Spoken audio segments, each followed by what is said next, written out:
Welcome to the real journey of the entrepreneur. The journey of any entrepreneur begins with a decision, then writing down your vision, then the execution of that vision. It is not for the faint of heart. It is for those who understand how powerful your mind is and that you can truly create the life that you deserve. It does require a unique formula that includes belief in yourself, a lot of consistency, connecting with an OG, a lot of tears, missing out on a few events and things, and taking a whole lot of risks that will allow you to see your vision and dream come to pass. This journey of the entrepreneur is from the perspective of a wonderful mother, a business owner, whose goal is to break generational barriers and normalize the process of wealth building and financial wellness through entrepreneurship, all while creating a social and give back along the way.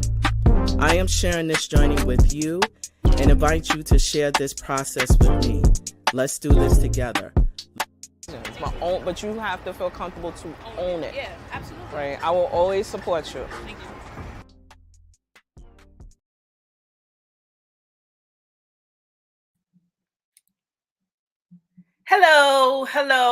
Hello there, good people. We are back. And I brought along a guest because we just could not fit our conversation into that short period of time. So we had to bring her back, but I'm going to introduce her in just a moment. So welcome to the real journey of the entrepreneur. My name is Anita Pierce, and I am the host and producer of this wonderful show where we are providing education, resources, and helping to share experiences with other entrepreneurs, those who have the courageous idea and daring idea to really step into this space of entrepreneurship. Being an entrepreneur is not for the faint of heart. It does require some consistency. It requires you making short-term sacrifices in order to be able to get into this space of entrepreneurship. And so within this space, in the real journey of the entrepreneur, we talk about, some of the issues and concerns that we have, anywhere from, marketing our businesses to understand how to build relationships to, raising capital, budgeting, and having the right tools to help us to be successful. We also talk about on this show, what does it mean to really, really be in business? Do I need to do this full time? Do I need to have a job and also, while I'm fulfilling this dream until it takes off? Those are some of the things that we talk about. What does it look like when you are married and your spouse does not really understand your business aspiration? There's conflicts that can exist there. If you're a mom or choose to be a mom, what does that look like in terms of the dynamics of, how do you share time with your children, especially if you have young children? What does that look like? And how do you build relationship, build network, and also in the midst of all of that, take care of yourself? This is what the process of entrepreneurship looks like. There are those individuals who have reasonable success, but there is a process that is often not disclosed. Do I need a business plan, to start my business? Or can I just launch and jump in and try these things out, these things that are living in my head, on my vision board, in your phone, on your piece of paper? Can I really do those things? Who are my clients? Am I going to be working with government agencies, or is there corporations that I want to work with, or are there just everyday startup businesses that I want to target? Am I a maker?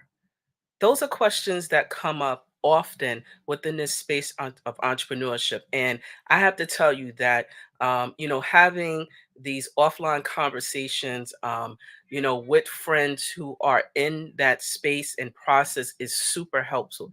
You have to have levels of individuals who are accountable, who can hold you accountable, who can challenge you on your word, because sometimes um, I be saying things and they be like, didn't you say you was going to do that? And I go, so let me get busy and get that done. So I have the best seat in the world, I personally believe, because I get to interview some courageous individuals who, stepped into the space of entrepreneurship and want to share their process with you.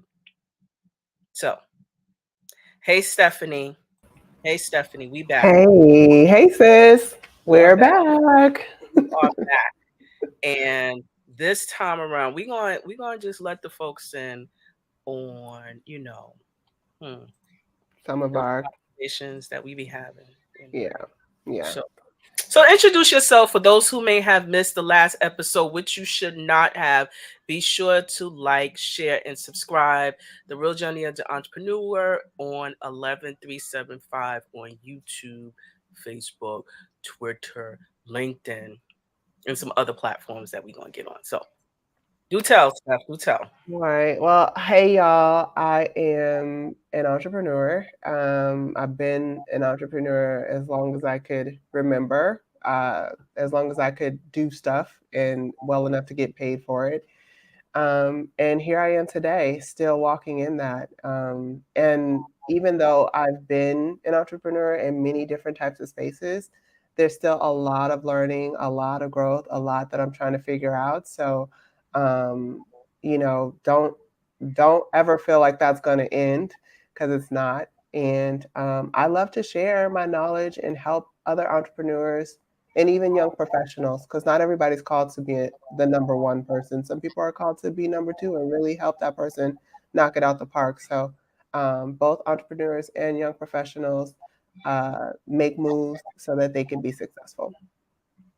And so Stephanie is at BHOLD Solutions. Um, Yes. and Steph. So, it's Bold Solutions, Bold Properties, Bold Realty, Bold Rentals, so we basically, my husband and I, when we got married, we decided that real estate was going to be our thing. And we came up with Bold. I know people say Behold, it looks like Behold, and it actually is Behold, Barthelemy Holdings, but we just shortened it and called it Bold.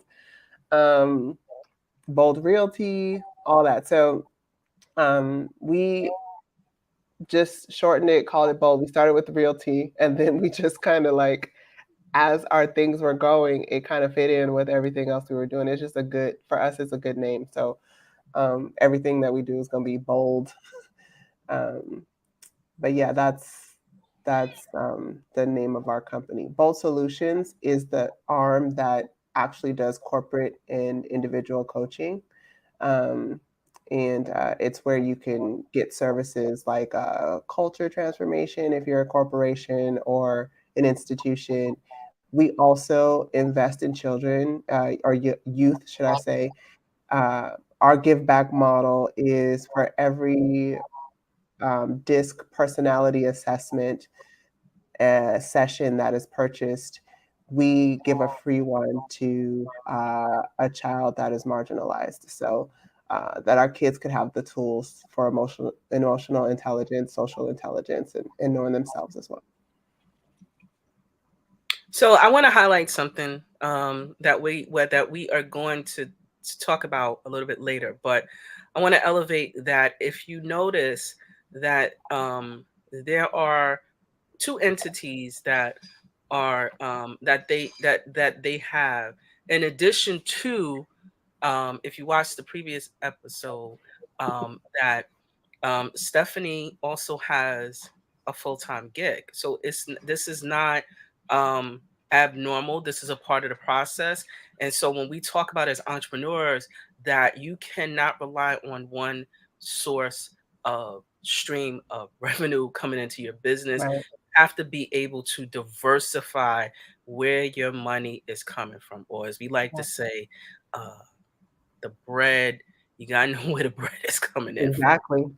Cap- It's That's it's not real. optional. It's not optional. That's real. And even when a two-income household or two people contributing, we both have our own multiple streams of income. So I have multiple streams of income. My husband Greg has multiple streams of income. And we just really believe, and also it tells you that in Ecclesiastes that you're supposed to diversify where your money comes from in the Bible. So we really believe in doing that. And there's a lot of good business advice in the Bible.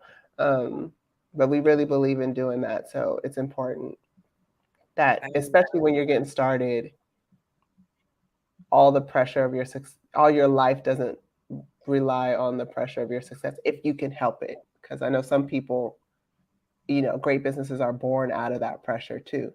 But if you can help it, it'll be less stressful. All right, so let's launch into that conversation, right? So, Mhm. most of us specifically, and I'm talking specifically businesses of color, as you Okay. can, I don't want to say as you can tell, because I stopped using that. As you can tell, yes, looking at us, we are women of color. We do identify, because I discovered along the way that someone who looks like me didn't identify as a woman of color, and it kind of threw me for a bit, but that's a whole nother I conversation. identify as a woman of color for sure. I do as well.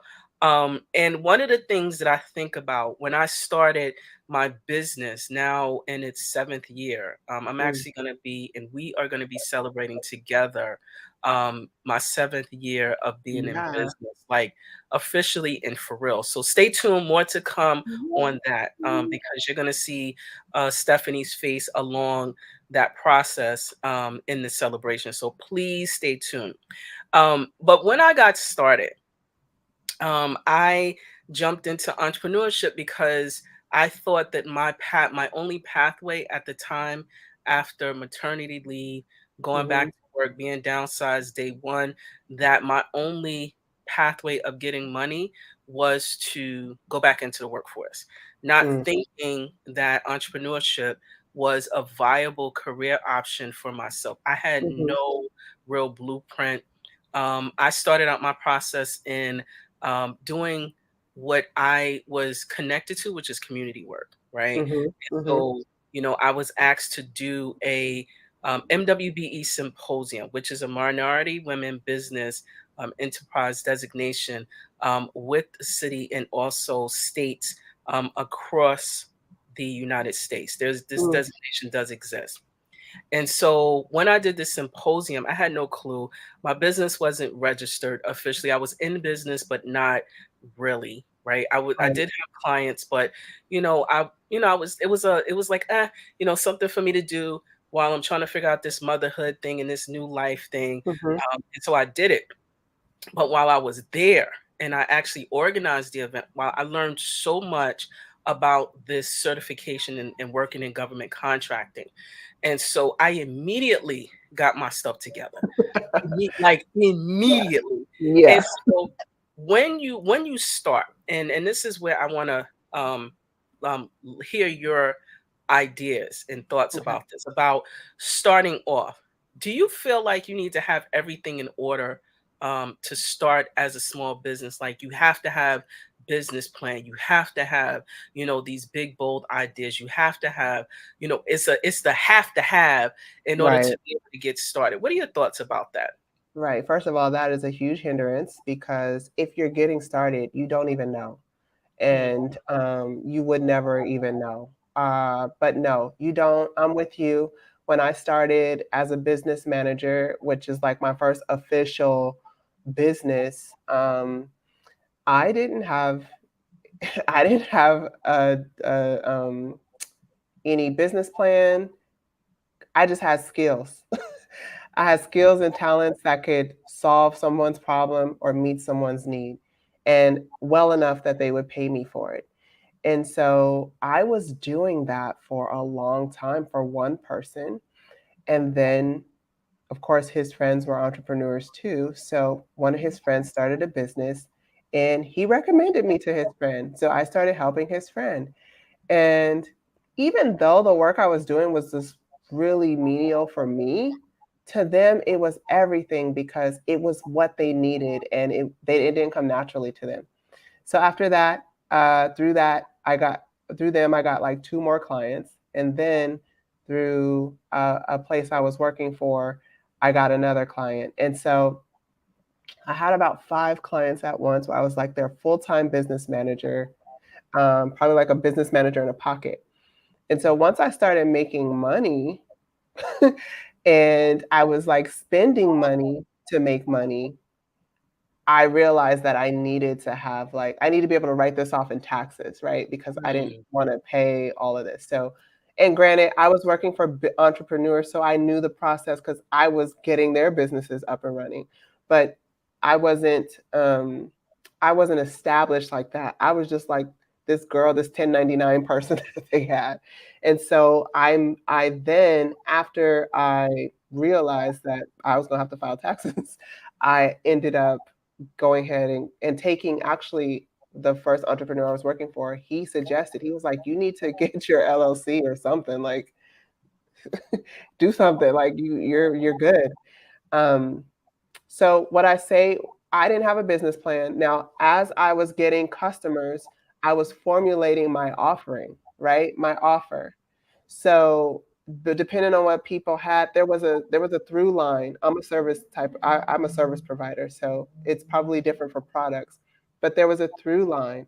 And so I was right, I was making these documents, I was making one-sheeters describing why they should work with me. I was honing in on what I really like to do versus what I didn't want to do.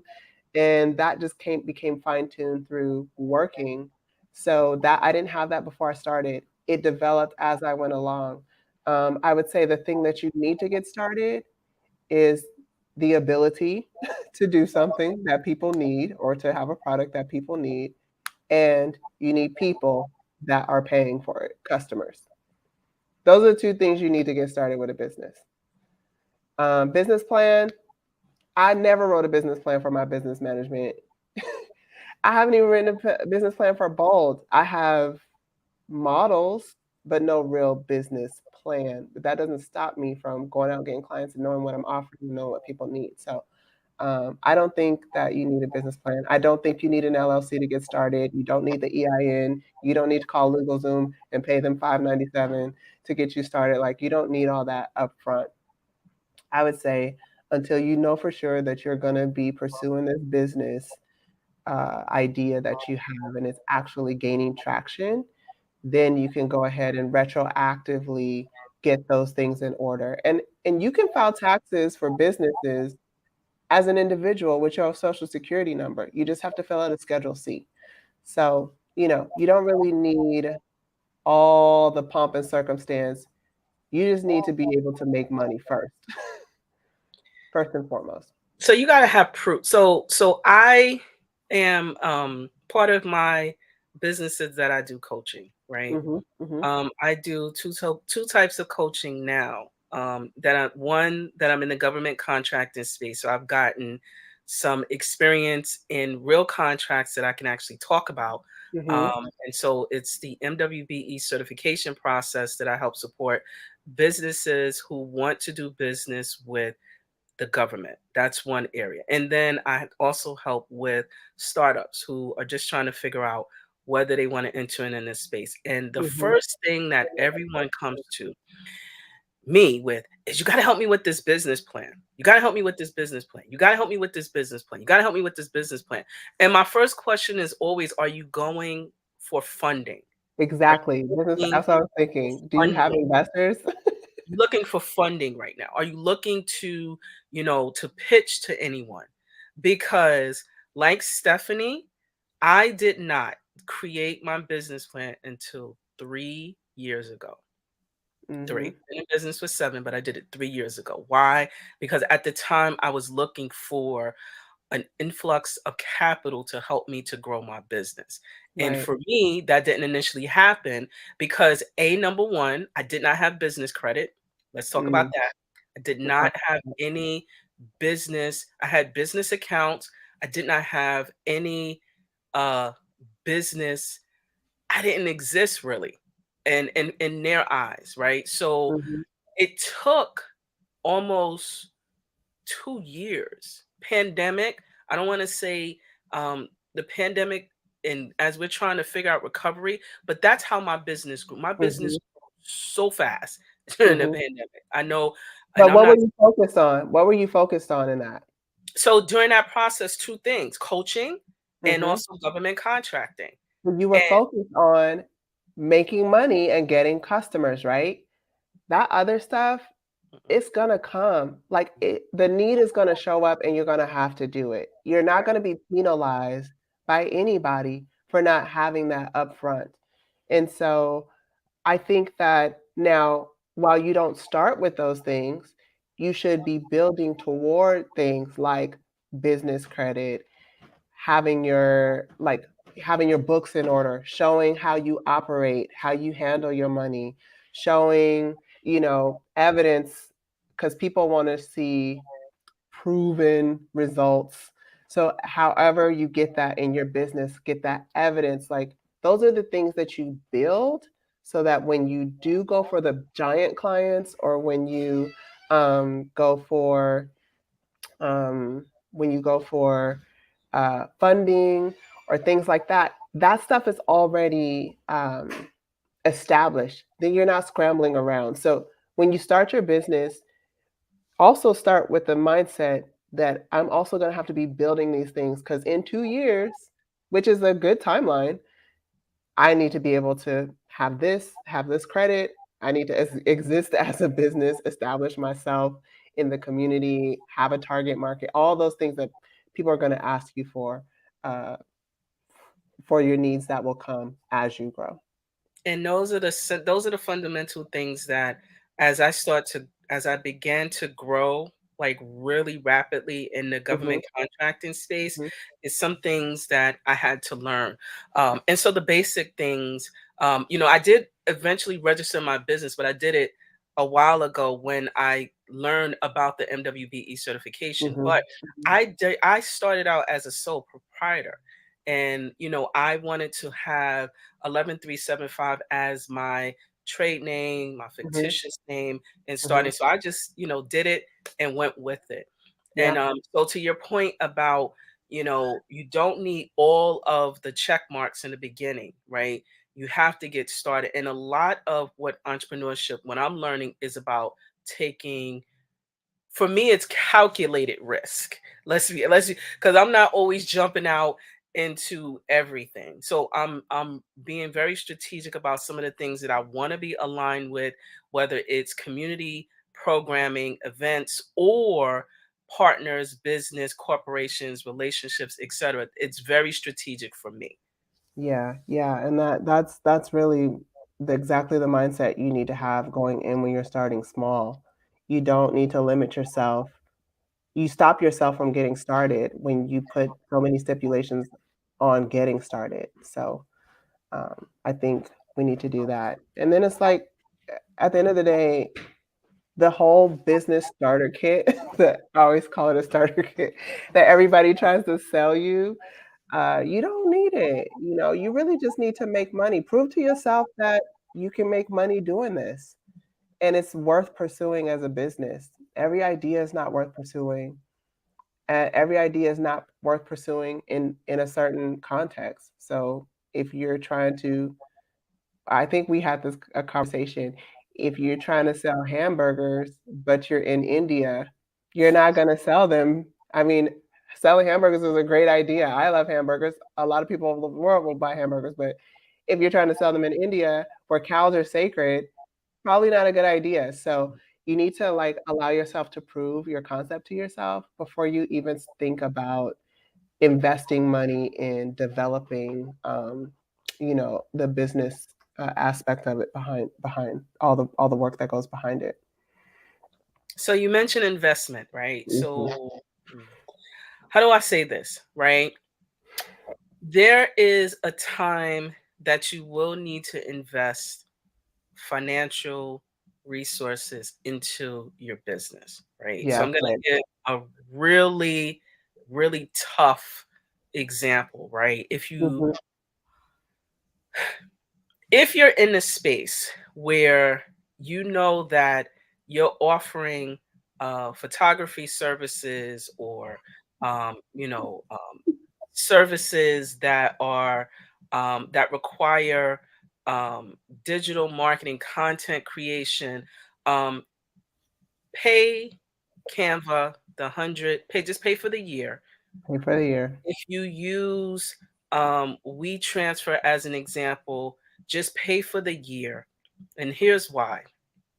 And I'm just using those small pockets as an Mhm. example. Mhm. Number one, um, your client is expecting you to deliver on your word and your promise. Now, if you decide that you don't want to, if you want to use the free version or don't want to invest in Canva, don't want to do the designs, and then we're using Canva because Canva, we used to use, what was it, publishing or whatever. I Mhm. don't know what we used to Publisher. use. Publisher. It was horrible. I'm My gonna be. I come from the age where we had to do some things just to make it look. I mean, the listen. it. We There was have. so much finagling on them things. It wasn't fun. So now that we have these resources available, right? And I'm gonna offer a quick hack if you know how to do this, right? So, Mhm. as an example, if you are a nonprofit entity, nonprofits are businesses registered with the state that you reside in or that you want to do business in. Mhm. Nonprofit organizations can get a lot of these services for free, Agree. Yep, that's true. almost 100% for That's free. true.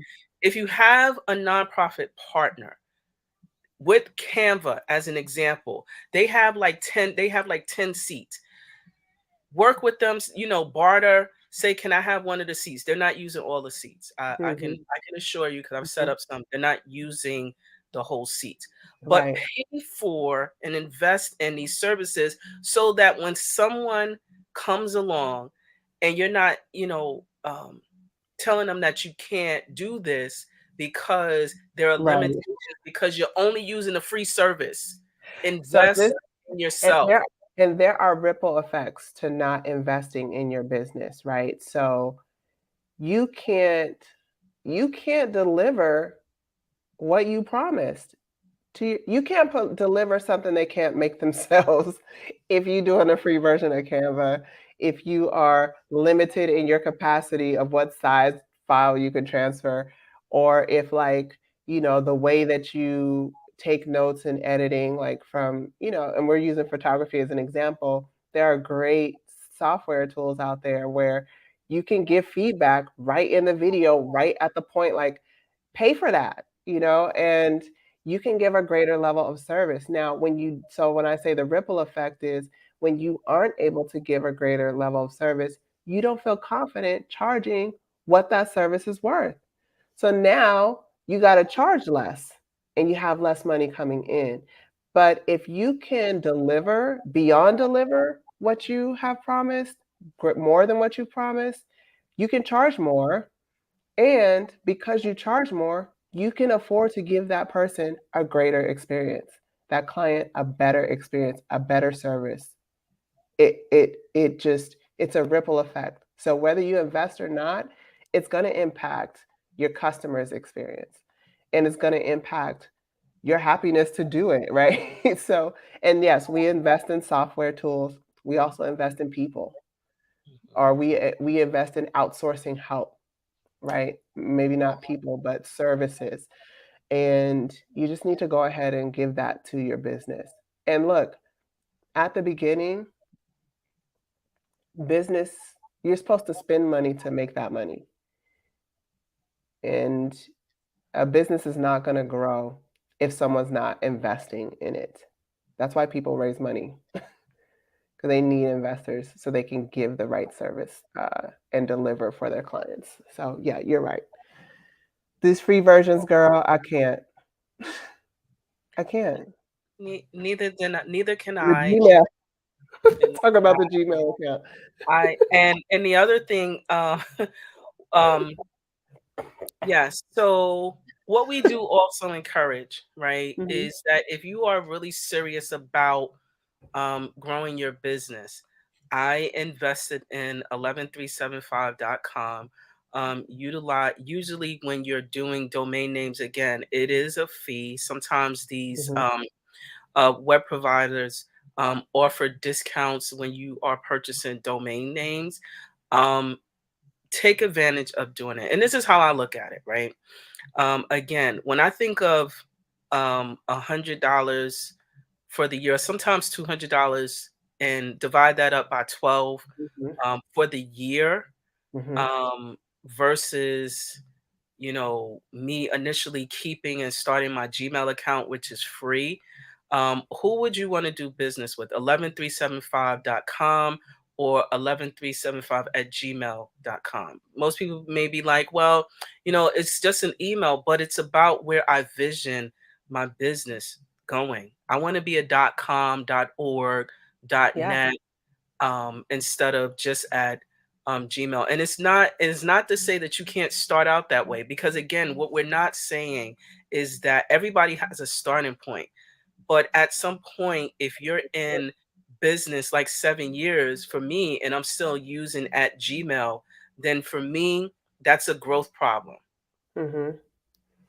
I think that now, I think if you are gonna invest early in some things, like what you do need in your business starter kit is like a real email address. Now, the thing is, you can forward email addresses, so you can actually forward it to your actual email just in case that business doesn't work out, but you want to keep those emails. You'll still have them in your regular inbox. But I feel like it's such a small investment. It's like $10.88 a month. How do I know that exactly? So, it's like, do it. And if you get one email, you can actually use Google Suite's features where, yeah, you may only have the one email, Stephanie at boldsolutions.com, but you can create groups or aliases and create as many email addresses as you want, info, register, event, whatever, subscribe at, and just make yourself the only member of that group. And so you can dish out these different email addresses for the appearance of a greater or a more robust operation. And so that's a hack. So there are hacks to doing that, but that's why where you invest the money needs to be where the difference will be made. None of your customers are going to know if you have a business plan or not. They're not impacted by that, but they are impacted by the service you give, the limitations you have. They do, whether they say it or not, or they go ahead and do business with you anyway. There is some type of bias for the person who has at Gmail, at Yahoo, at Hotmail.com. So um, think about when you want to know, like when you think about where you want to invest, think about what will make the most impact on your client and and the perceived value that they're getting. Because if they see an email that has a big handle, I even saw AOL the other day. If you see an email like that, it gives you a mom and pop feeling, right? It feels riskier to do business with you. Mm, But if you have your official URL with your business name, then um, it seems safer, like you're a more robust operation, is what I'll say. So just think about that when you're thinking about where to spend your money when you first start. Yeah, the business plan, and those are the things that are expensive. The uh, articles of incorporation, the operating agreement, all those are necessary to like open a bank account and stuff like that. But if you just put that money in your regular account, you can go ahead and invest in that later. But and I so, also think one of the areas we don't invest in is our own development. mm, And so you as a business owner, especially like if you're the only one in your company, you have to do everything. And sometimes the frustration isn't figuring it out, it's just the length of time it takes to do something, right? So I learned how to use Excel and make spreadsheets and things like that because it was taking me forever to put a calculation in for every single cell that I needed to add up, right? I learned how to use Adobe and all of their apps. I learned how to use Canva. I invested in learning how to record videos for YouTube, right? And that was a huge investment. I went to a boot camp and it was like $6,000. But hey, it's very valuable. I'm getting the value out of it. And so you have to also invest in yourself, getting better at things, or getting the help you need to get those things done.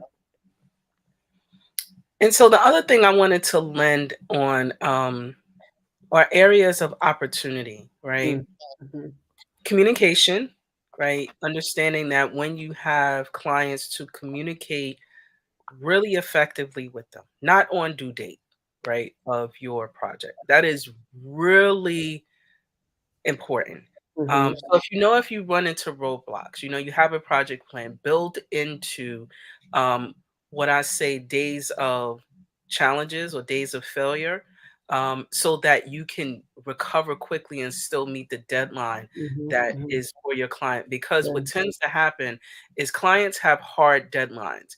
And by you setting those deadlines or the agreed upon dates, they're moving based upon that process being completed so that they can move on and make their reports or whatever it is. And if you mhm, happen to miss the deadline, I don't care what it is that you explain, you could fix it.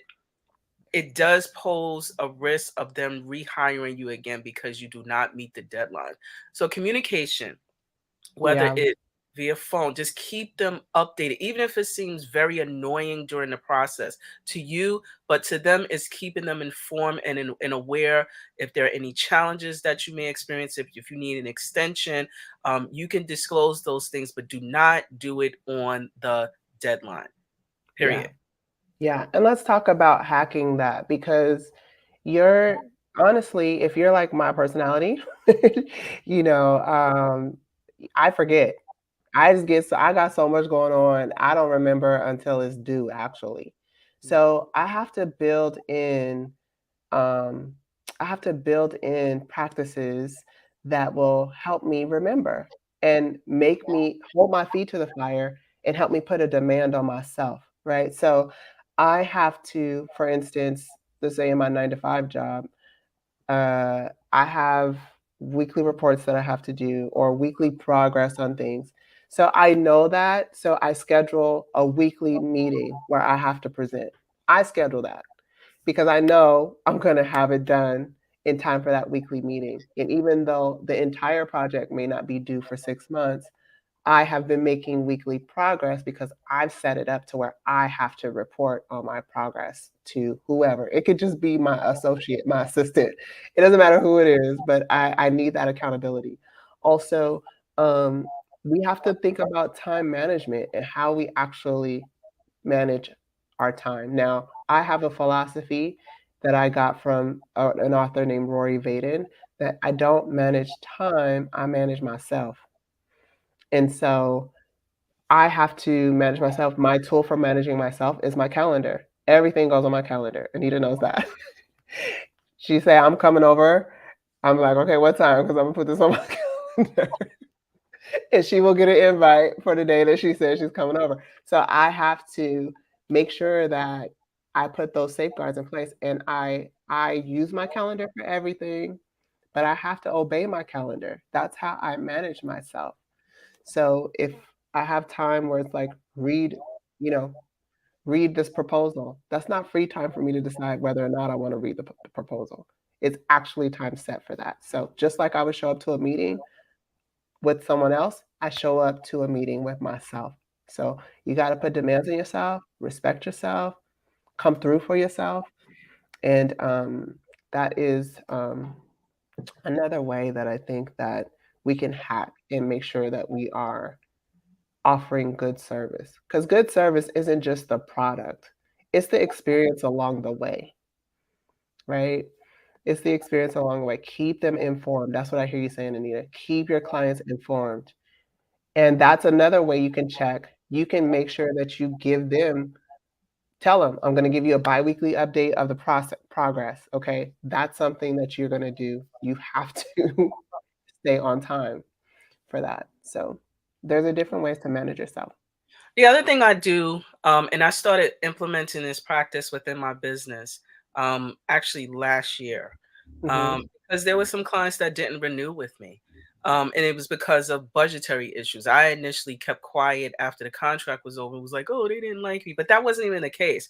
What I Mm. did was I set up a follow up check in call, even after, the contract, it took me a bit to kind of like, why didn't they want me back? It was literally because they didn't have the budget item for that Hmm. work I Hmm. was doing.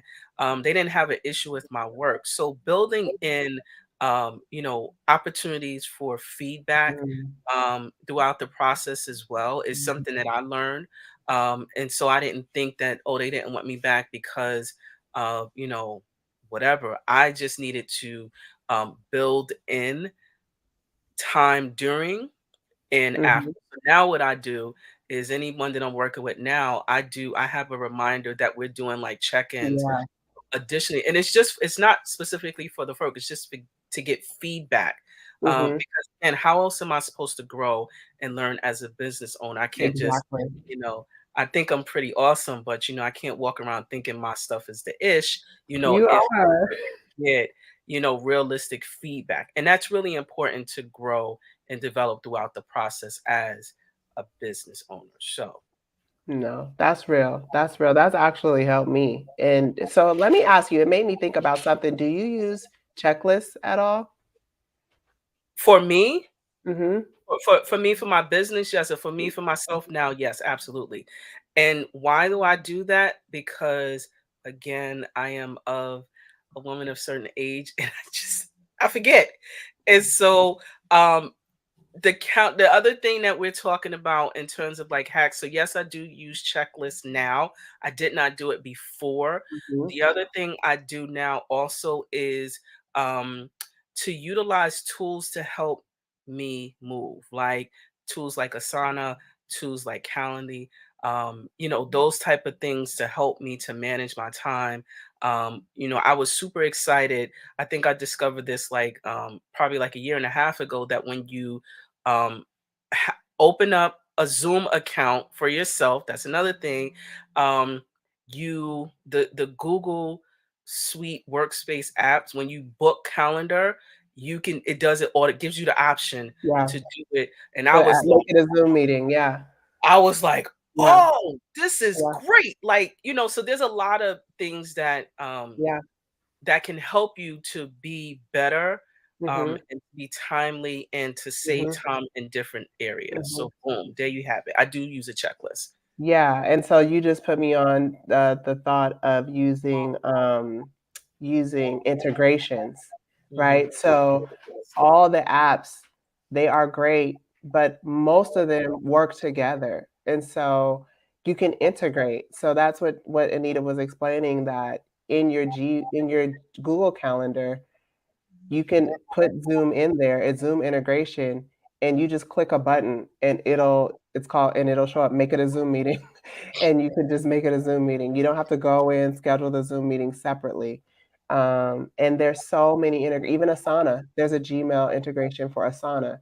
So you can open an email once you put that integration in there and just click the Asana icon, and it'll add it to your Asana checklist. And really and truly, it'll be the title of the email and everything. So you just add it over there. So it's like a way to get through your inbox and not forget to come back to something. So there's so many tools out there to help you offer really good service. And yeah, you can, it's just like getting your hair braided, right? The best braiders, they be late. you know, it just, they got they kids is crawling on you while they break your hair. Like, you know, The braids are amazing, and they don't, a lot of times they don't charge a lot, and it's because they can't give you the experience. And so like that's what I'm saying, like that there's a ripple effect there. And so when you don't give the greatest service, you feel like you don't have the right to charge Mm. market. But when you're given top service, you feel like you could charge more than market because you're going to come through and deliver better than everyone else who's out there. But that's what I'm saying. Those integrations, they help you give a better service to your customer. And this is a way to think about whether or not you should invest in certain tools or services. Does it impact your customer's experience? Mm-hmm. And that could be directly, or it can be indirectly through how efficiently your business is running. Does it impact your customer's experience? Because if it does, then you'll get a return on investment. If it doesn't, you won't get a return on that investment. So always be thinking about your bottom line when you're thinking about where you're spending your energy, where you're spending your money, and what stage of business you're going to do things. You don't have to invest a gazillion dollars in the beginning for a business plan. We are testament of that. So, Steph, what we gonna offer for some realistic tips? Because this was a session that we really wanted to just offer and Mm-hmm, share some practical advice, mm-hmm, and share some of our experiences and ways to offer hacks or shortcuts, to be able to navigate the process of entrepreneurship in the beginning. Um, this is where we are. mm-hmm, And the quicker that we can, um, when we share, the goal is to allow you to move a little bit quicker and navigate quicker. I mentioned I'm 7 years in this space. It did not have to take me 7 years.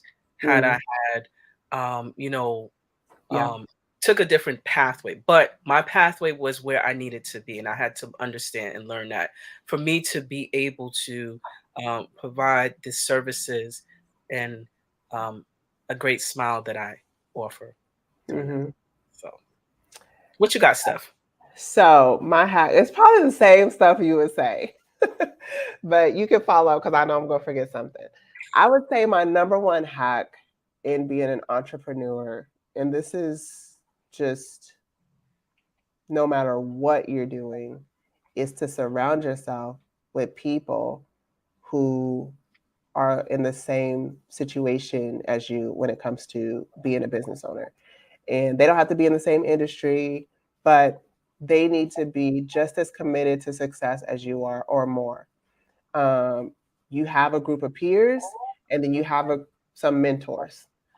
And those really should be who you're spending your time around. That's my number one hack. The next one is get an education. Okay, so I'll give you an example. We're getting into real estate investing. We didn't really know that much about real estate investing. We both knew about real estate. My husband's an agent. I worked at a mortgage company and I worked for a real estate law firm before, but I didn't understand the business side of investing in it. So we listened to podcasts every day. We read books. We were going to webinars. We were just filling ourselves with knowledge. We were learning because we knew that once we got started, it was going to cost a lot. So we invested before we even got started in learning about it. And then we went to boot camps. We've been in 2 boot camps. And so we really took advantage of all the resources out there. And I encourage you, get an understanding. So if you're making products, know what's out there. What are the rules? What are the regulations? Even if you're not going to be someone who's FDA certified or whatever yet, you still need to understand the difference between organic and natural, all natural. What's the difference, right? They're not the same. So understand how to order from overseas, all these kinds of things. So get an education on it, surround yourself with people who are like-minded or who are where you want to be, And lastly, I would say, well, not lastly, but the third one, I would say like integrations. So what Anita said, like not only should your apps be integrating, but somehow or another, you have to find a way to make all the aspects of your life integrate. And they should feed one another. You cannot dichotomize. You can't stop being who you are while you're an entrepreneur. You can't stop being who you are while you're being a wife, a mother. Find out a way to make all that work together.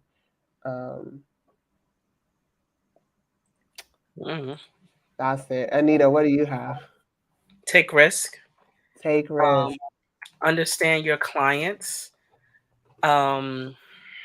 Understand your financial mentality in business and personally. Mm-hmm. Because when you get that first large check, whatever's large to you, you Mm-hmm. may want to, instead of investing into your business, you may want to take a vacation. And the reality is that may not be the time to take a big vacation. Mm-hmm. With Mm-hmm.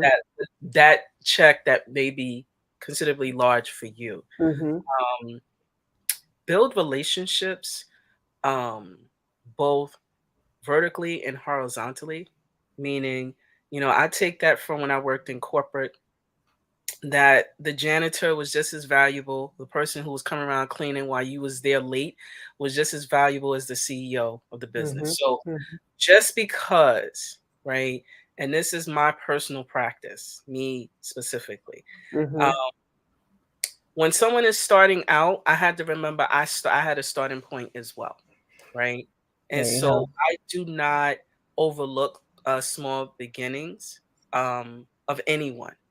Also be kind, right? Be Mm-hmm. kind to those who you are servicing, those who you may turn away as clients, because the referral process and word of mouth is very real. And so just be mindful that, let's say if the client, they may not be your ideal client, you can refer them to someone, but you do not have to be very mean or nasty to them, Mm-hmm. Mm-hmm. because that, is a testament of your character and not really the business, as my recommendation. Mm-hmm. So yeah, those are my other. Oh, and yeah, invest in, products and services that Yeah. we talk about. Um, you have to, like, you Yeah. really. And I was going to say too, because we talked a lot about service, the type of service that you provide. I think that you also need to get into systems. Mhm. Every business needs systems. Any type of operation, there needs to be like processes that are defined and followed.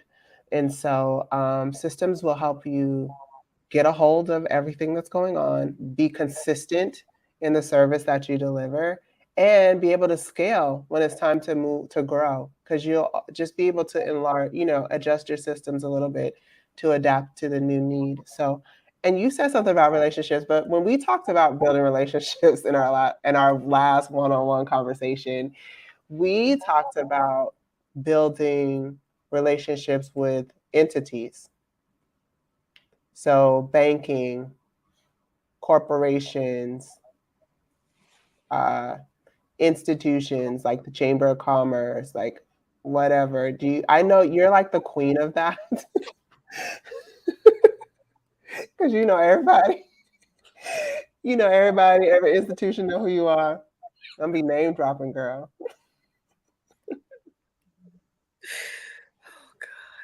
You make me laugh. Somebody told me I was like the plug. Somebody asked me something, it was like I was the plug. I'm like, I just, but that comes from, to your point, that comes from years of, understanding and navigating certain systems, whether it Mm-hmm. was in a corporate environment, community. My personality is that I like to observe, the Mm-hmm. landscape. I have to know. To Stephanie's point, she's gonna laugh. I have to be in the know, in order to know how to play Yeah. in the spaces. So there are certain times I jump in and then I learn, on the back end. But I Mm-hmm. also I think it's really important to be a life connector. Like at some point on our way up or on our way down, we're gonna meet the same people. Right. So my philosophy personally is not to say that people don't do things that um, you know make me do side eye. But I just learned to be kind through the process. I Mhm. know how to get my point across without, making someone feel really small. And that's something that you have to learn going Right. forward. And I don't want to say I don't know how to throw hands still, but I try not. It's not You can necessary. take the girl out of Brooklyn. Brownsville. Brownsville. So, yeah, and I think that's really important. I think one more thing is important to, number one, know yourself Hmm. and be honest with who you are. You got to be honest with what you can't do. You got to be honest when it's too much. You got to be honest when you need help or you made a wrong turn or you got in over your head. Be honest with yourself. If the sooner you're honest with yourself, the less repercussion there will be from your own actions, right? So, just be real. Like, okay, I can be a little harsh in my conversation. Let me just back it up. If someone feels like I'm attacking them, okay, it's not me. I don't attack people, but I'm just using this example. If someone's feeling like I'm attacking them, and I know that I can be kind of rough, then I need to be like, okay, maybe that's valid. I need to soften it up a little bit, or whatever the case may be. Or, yeah, maybe I did lie about that. Whatever it is, like, just know who you are, be honest about that, and correct it immediately and move forward. Um, and also, to your point of being a connector, the way that you make people love your business is to deliver great service or products. The way that people love you as a business owner and they actually become engaged as your customer is when you can add value to them outside of that. So being a connector like that, Anita, that adds value that any other business coach probably can't add, especially if you have certain connections that other people don't, right? Or you can relate to people in ways that the other ones can't. So you can add value outside of the business offering that you have, and that makes people engage with you. So even if they're not coming to you for your business, they'll come to you for something else, and that keeps the relationship going. Then it's easier for them to say yes, and people honestly, I'm reading this negotiation book by Chris, can't think of his last name, but he says, like, when you do something for people, people naturally feel like they need to do something for you. So maybe that's choosing you next time or making room in their budget for you because you keep coming through for them, you know? So these are just ways that's another hack that I have in my 9 to 5 and in my business. I add value in ways that go beyond my offering or my job description or my scope of work. So we're gonna have to wrap up because, Wow. as you can see, we can talk about this love. It's not really a love hate relate because it's not a hate. It's something that we're building, and it's Mhm. not easy. But we can definitely talk about this again and again. Which means, guess what, Stephanie? You're gonna have to come back I'm gonna have to again. come back. Have to My come back. pleasure. My You have to pleasure. come I back always again. Yeah, I always But learn so much from you. So I'm there always you go. down. So I I'm want always to share, some tips. Be around like-minded people who are committed to success. Make sure you educate yourself, take risks, understand your clients. Have strategic integrations within your business. Understand your money mentality. Invest in business systems and be consistent with your client. But also, be honest with yourself, who you are as a person, build relationships, build team, and correct any challenges immediately. Be a life connector and deliver a great service or product. And you can't do those things by initially, banging out a very long business plan or spending hours and hours without testing the right, market. So, right. bold group, because I was saying behold. I was like, behold, behold, behold. It's bold It group. originated from BHOLD, yeah.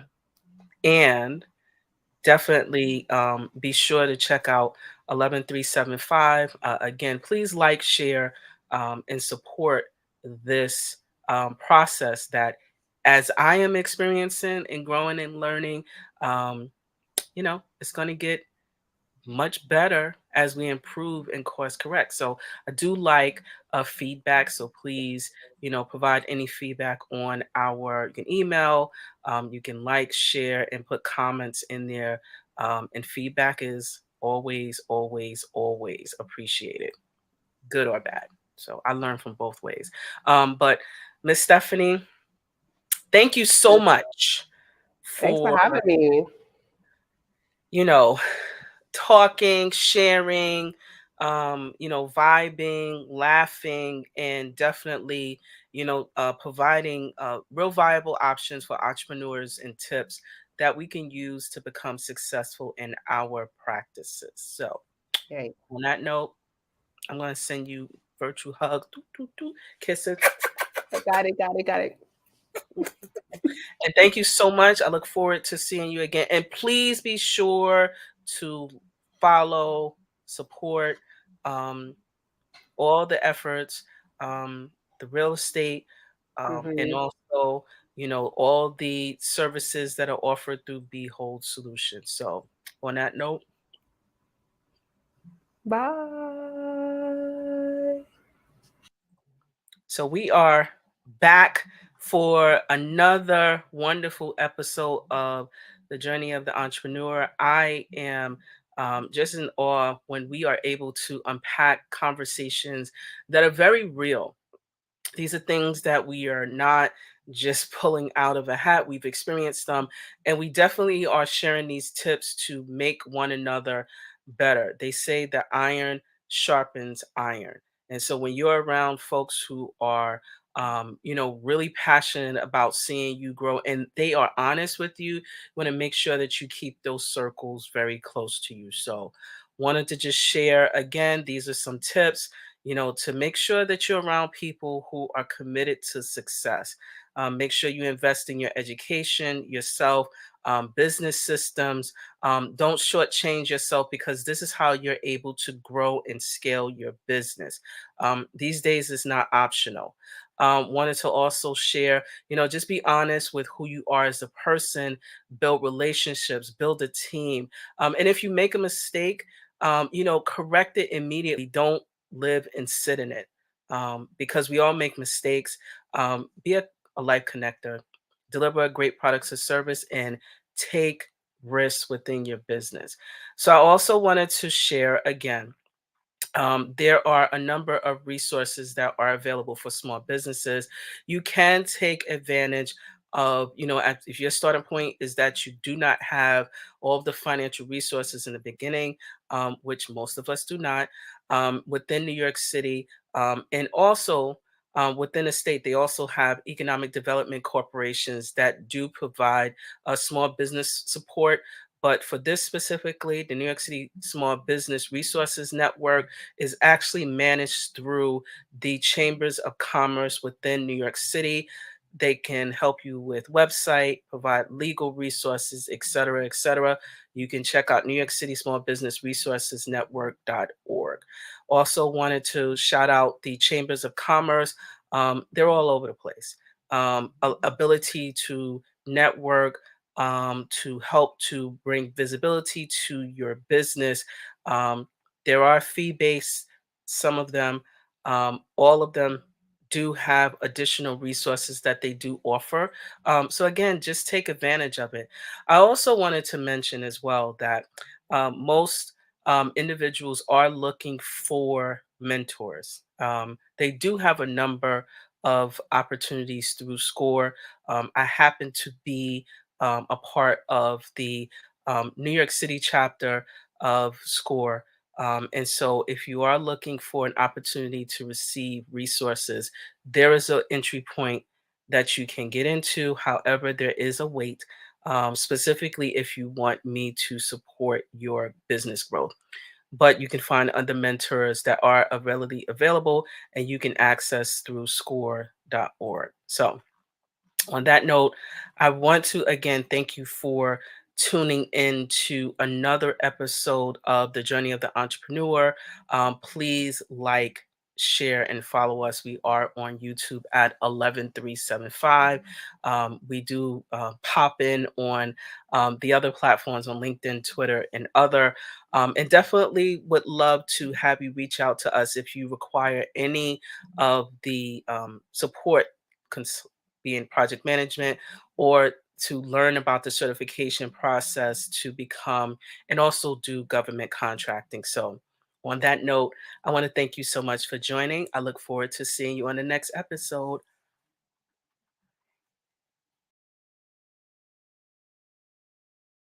Welcome to 11375. My name is Anita Pierce, and I am the owner of a New York-based MWBE certified business consultancy. We focus on business education for startups, and we also connect mid-sized companies, corporations, community-based organizations, and government agencies to foster affordable solutions that will allow your business to flourish. We elevate the awareness of our communities with regards to financial, mental, and also economic wellness. Some of our services include project management, training and facilitation, stakeholder engagement, and also advocacy within the business community. If you're interested in some of our services or all of them, please do not hesitate to reach out to us. We're on all of the social platforms at 11375, or you can check us out at our website at 11375.com. We look forward to supporting you and your business goals.